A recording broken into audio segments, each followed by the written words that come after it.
এই মুহূর্তে breaking news. Sealdah দক্ষিণ শাখায় রেল অবরোধ, লক্ষ্মীকান্তপুর শাখার গোচরণ স্টেশনে অবরোধ। গোচরণের রেল লাইনে শুয়ে বিক্ষোভ মহিলা যাত্রীদের। কিন্তু কেন এরকম পরিস্থিতি?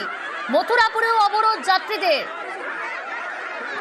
পুলিশের সঙ্গে তুমুল বচসা যাত্রীদের।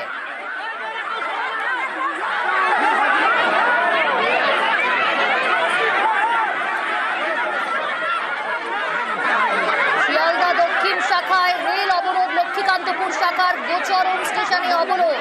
গোচরণের রেল লাইনে শুয়ে বিক্ষোভ মহিলা যাত্রীদের, পুলিশের সঙ্গে তুমুল বচসা। সেই ছবি দেখতে পাচ্ছেন আপনারা। অর্পণ রয়েছে প্রতিনিধি। অর্পণ, কেন এরকম পরিস্থিতি তৈরি হলো? কি কারণে বিক্ষোভ মহিলাদের? দেখো, মহিলা যাত্রীদের যেটা অভিযোগ যে লোকালগুলি চলছে সেই লোকালে মহিলা যাত্রীদের যে কামরা সেই কামরা বাড়াতে হবে এবং যে লোকালগুলি চলছে সেখানে 3টি মহিলা ক্যামেরা রয়েছে, সেখানে আরো একটি কামরা বাড়াতে হবে এবং এই দাবিতেই মূলত দক্ষিণের যে শিয়ালদহ দক্ষিণ শাখার যে স্টেশনগুলি রয়েছে, নামখানা লাইনে একাধিক স্টেশন, গোচরণ স্টেশন, মথুরাপুর স্টেশন, জয়নগরে বেশ কিছুক্ষণ তারা অবরোধ করেন।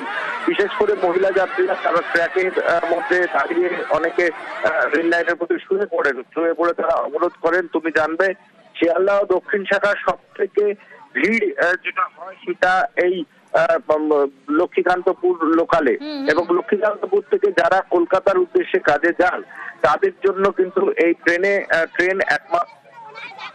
যদি কেউ বাস রুটে তারা যদি কলকাতায় পৌঁছাতে চায় তাহলে কিন্তু সময়টা অনেকটাই যায়, আর সেই কারণে এই ট্রেনই তাদের একমাত্র ভরসা। যেখানে তাদের অভিযোগ যে মহিলা কামরা বাড়াতে হবে এবং মহিলা কামরা না বাড়ালে মহিলারা বিশেষ করে তারা ট্রেনে উঠতে পারছেন না।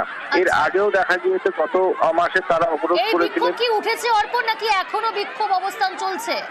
দেখো, গোচরণে এখনো পর্যন্ত বেশ কিছু বিক্ষোভকারী রয়েছে, তবে একটি লোকাল তারা ছেড়েছেন, কারণ সকাল থেকেই সেই ট্রেন অবরোধ হয়ে পড়েছিল এবং একটি ট্রেন তারা শিয়ালদার উদ্দেশ্যে একটি ট্রেন সেটা ছাড়া হয়েছে। পরবর্তী সিদ্ধান্ত কি হবে সেটা নিয়ে রেল আধিকারিকের সঙ্গে এবং জিআরপি পুলিশের সঙ্গে তারা কথা বলছেন। বেশ, অর্থাৎ মহিলা কামরা বাড়াতে হবে, এই দাবি তুলে মহিলাদের বিক্ষোভ গোচরণ স্টেশন।